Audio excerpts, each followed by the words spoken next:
Assalamualaikum warahmatullahi wabarakatuh. Selamat datang di Gambar Teknik dan kali ini kita akan membahas tentang pendimensian, bagaimana dilakukan pendimensian dan lain sebagainya kita akan bahas selanjutnya. Ini adalah beberapa macam-macam garis dan penggunaannya. Jadi saya sudah jelaskan menggunakan ini ISO R128. Nanti bisa dilihat karena saya sudah jelaskan ya. Contoh penggunaan garisnya seperti ini. Kita punya suatu gambar, ini adalah gambar skrup ya, bukan ya gambar mur ya. Nah ini untuk gambar satu itu biasanya garis tebal kontinu, jadi garis yang memberikan apa namanya gambaran nyata dari alat itu gitu. Jadi garis utama gitu itu garis tebal kontinu. Kemudian kita ada juga garis tipis kontinu. Ini biasa digunakan untuk memberikan arsiran dari hasil dari garis gambar potong kemarin ya. Nah kita garis kontinu tipis kontinu ini kita bisa digunakan untuk arsiran seperti itu. Selanjutnya ada garis kontinu bebas.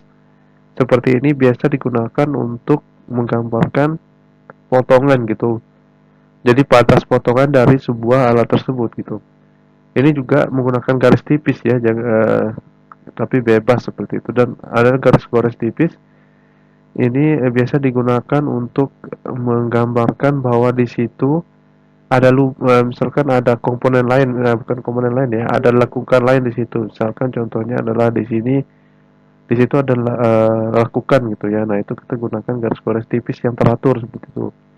Kemudian ada garis sumbu, namanya itu garis yang campur ya antara garis-garis panjang dan titik seperti itu. Biasa digunakan untuk menggambarkan apa namanya lubang ya, lubang dari sebuah alat seperti itu. Dan perhatikan di sini untuk pemberian garis sumbu itu dia menggunakan aturan yang kita sudah bahas seperti dia tidak boleh dia harus berpotongan dengan garis utama dan garis lainnya seperti itu. uh, ini adalah teknik-teknik pemberian gambar garis polos dan garis bertitik. Jadi ada beberapa aturan yang harus diperhatikan. Yang pertama di sini ada 3 jenis contoh. Terus ada yang benar dan ada yang salah. Pertama kita lihat dulu contoh yang pertama di bagian atas benar salahnya. Yang pertama itu di yang bagian pertama ujung kiri atas pertama. Di sini penggerian garis ya, garis gores yang bentuknya siku-siku seperti itu. Nah, ketika ada siku-siku seperti ini, maka dia harus bersambung antara siku-sikunya gitu ya. Jadi dia disambungkan, sudutnya tuh bersambung gitu. Kemudian dilanjutkan dengan garis gores lagi. Kalau misalkan yang salah di bagian bawahnya itu terpisah gitu, perhatikan. Jadi dari siku-sikunya tidak nyambung seperti itu ya. Nah, itu harus menyambung. Kemudian nanti ketika misalkan ada apa namanya, perhatikan segitiga ini. Jadi kalau misalkan ada seperti ini segitiga itu harus nyambung ya, apa namanya, garis-garisnya gitu. Ketika ada apa sudut, jadi di bagian sudut itu dia harus nyambung gitu ya. Perhatikan kemudian yang bagian kanannya lagi, perhatikan dia akan membentuk sudut sekitar 30 derajat. Nah maka di ujung pembentukan sudut itu nyambung gitu ya. Jadi misalkan ada dua garis gores yang akan bertemu, maka titik pertemuannya itu harus nyambung seperti itu. Perhatikan di bagian bawah yang salahnya. Kemudian ketika ada garis utama tebal gitu, yang akan kita berikan garis gores, tapi garis goresnya itu apa namanya, tegak lurus gitu ya. Maka ketika akan dimulai pemberian garis gores, mereka harus disambung dulu dengan garis utamanya. Perhatikan. Nah, sedangkan di bagian bawah itu salah karena dia tidak nyambung dulu gitu ya. Nah, kemudian ada pertemuan antara garis gores yang membentuk sudut 90 derajat seperti ini atau memotong seperti itu. Maka dia harus digoreskan dulu, harus dikontakkan dulu dengan garis gores sebelumnya, kemudian diberikan garis gores selanjutnya seperti itu. Selanjutnya di bawah benar dan salah yang kedua. Di sini ada pemberian garis gores. Tapi garis utama ya, garis utamanya tapi dia bentuknya adalah L seperti itu. Maka Ketika bentuknya adalah L yang seperti ini, maka dia garis goresnya tidak boleh nyambung dulu gitu. Jadi langsung putus seperti itu. Kenapa? Kalau misalkan kita contohnya yang salah di bawahnya, misalkan garis L-nya kita sambung, maka dia akan terlihat bukan seperti L lagi, tapi seperti T seperti itu. Nah, selanjutnya ada yang seperti T juga sebelah kanannya gitu. Yang seperti T ini jika kita berikan garis gores itu maka dia putus-putus langsung gitu ya. Jangan disambung terus langsung gitu. Makanya kalau disambung itu seperti salib seperti itu ya. T jadinya salib ya, bukan T ya. Seperti T seperti itu. Jadi akan terlihat membingungkan seperti itu.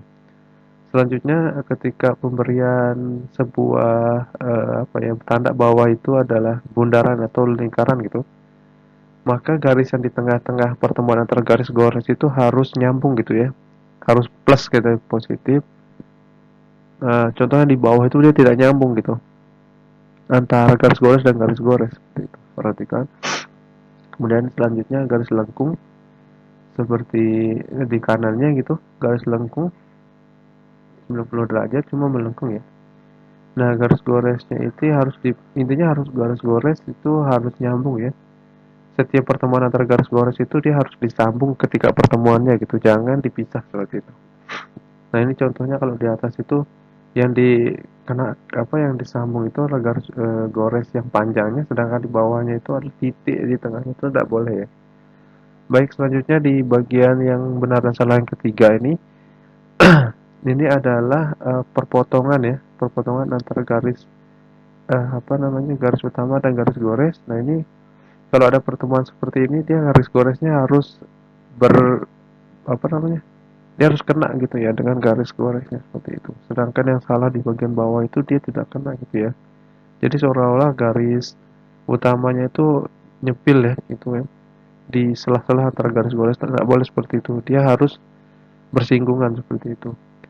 Nah, sama dengan di sini kalau misalkan ada pertemuan antara garis gores yang panjang-panjang ini dengan garis gores panjang yang lain gitu, dia tetap harus bersilangan ketika dia bertemu gitu. Jangan seperti yang salah di bagian bawahnya gitu.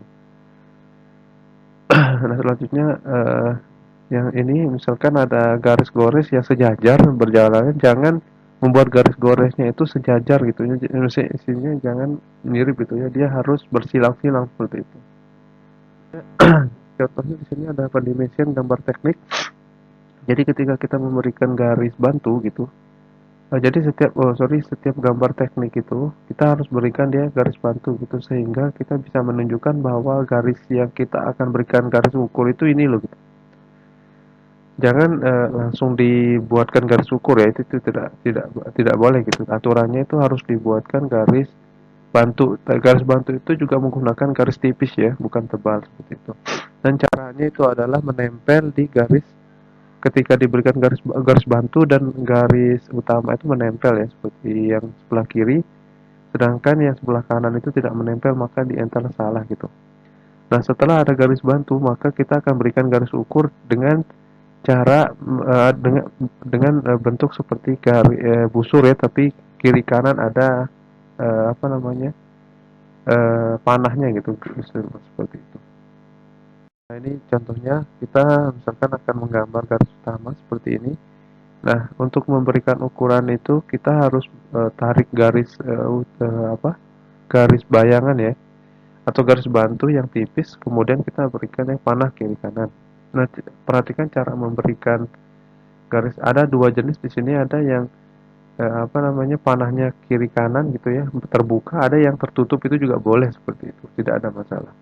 Nah, kemudian ada juga yang garis bantunya itu misalkan karena satu ya, karena bisa garis bantu itu misalkan bisa digunakan oleh dua dua dua apa ya, dua ukuran gitu, dua garis ukur gitu seperti itu. Selanjutnya kalau misalkan ada lengkungan seperti ini atau bentuknya itu adalah lengkungan, itu bisa di busur ya, bentuknya busur itu bisa ditunjukkan dengan menggunakan uh, busur saja gitu. Contohnya R50 ini dan R20 ini dia ditunjukkan seperti itu, dan dituliskan R50, artinya itu adalah lengkungan itu adalah 50 gitu, panjangnya 50 seperti itu. Perhatikan seperti itu. Nah, sekarang kita lihat yang gambar 11.2 ini. Nah, di sini ada ini ya, ada beberapa lekukan gitu dan kemudian kita akan memberikan garis ukur seperti itu dan aneh kan banyak nih, garis ukurnya kan banyak. Maka bisa menggunakan gambar 11.2a ini, kita gunakan satu garis kita buat garis bantu dulu, kemudian kita akan membuat garis ukur satu persatu ya, kiri kanan panahnya kiri kanan, atau misalkan yang menggunakan yang 11.2b ini nanti tinggal di garis pertemuan antara garis ukur ini kita tinggal berikan dia slash slash slash seperti itu ya, tidak usah menggunakan panah kiri kanan gitu, bisa juga seperti itu nanti. Nah, tadi kalau misalkan yang seperti tadi ya, contohnya misalkan ada lengkungan itu, misalkan diameter gitu, bisa tinggal ditunjukkan caranya gitu, tinggal diberikan panah satu gitu, kemudian dikasih 6 ukuran seperti itu. Nanti bisa dilihat. Nah, ini juga contoh lain tadi ya. Nah, ini karena bentuknya adalah silinder-silinder gitu, jadi perhatikan gambar 11.7 ini garis ukur dan angka tadi sama, kemudian garis 11.8 angka diletakkan di pinggir. Jadi ini tuh peletakan angka ya. Misalkan boleh di pinggir, boleh di mana aja, yang penting itu bisa menunjukkan bahwa ukurannya gitu. Kemudian ada 11.9. Nah, ini contohnya angka dan arsiran, contohnya gitu seperti itu. Bisa di bagian dalam arsiran. Nah, ini contohnya juga ada untuk yang ukuran garis ukurnya itu ada yang panahnya kiri kanan terbuka, ada yang tertutup, itu bisa nggak masalah. Sebenarnya gambar 11.10 itu, nah ini karena bentuk silinder dia tinggal ditunjukkan saja, misalkan dibuat garis bantu satu gitu, kemudian ditunjukkan bahwa diameter tuh apa namanya, kalau misalkan ada tanda bulat terus di slash gitu, dikasih slash gitu atau dibelah gitu, itu artinya diameter ya, seperti itu. Selanjutnya di angka gambar 11.11 itu sama gitu ya, jadi bisa ditaruh angkanya di bagian luar atau bagian dalam tuh bisa seperti itu. Nah, kalau misalkan ada busur, belian tali busur sudut nih, bisa dipilih aja bagaimana caranya, terus bisa aja gitu. Ada yang di 11.14 yang pertama di bagian atas kiri ini, dia bentuknya dia berikan garis bantunya tuh seperti itu, bisa. Kemudian ada yang mengikuti busur juga bisa, tidak masalah. Nanti dilihat ya. Nah, ini di sini ada ukuran error pada gambar, jadi ada pemberian beberapa angka error seperti 0, tambahan plus minus 0,06 ini ada aturannya ya. Nanti kita pilih misalkan errornya berapa kira-kira, nah maka bisa seperti itu. Nah, ini tadi sama untuk penggunaan garis bantu untuk yang bulat seperti itu bisa. Ada yang betul, ini betul salah ya. Jadi yang salah itu seperti itu, dia ada garis bantu juga gitu, harus ada garis bantu. Nah, ini ada beberapa jenis ukuran ya. Jadi ada ukuran berantai, ada ukuran sejajar, ukuran-ukuran yang berurutan, ukuran gabungan dan lain sebagainya, seperti itu bisa dilihat. Nah, ini untuk gambar diameter dari separuh bagian di asimetris ya. Contohnya 12.27 ini jari-jari atau diameternya seperti ini.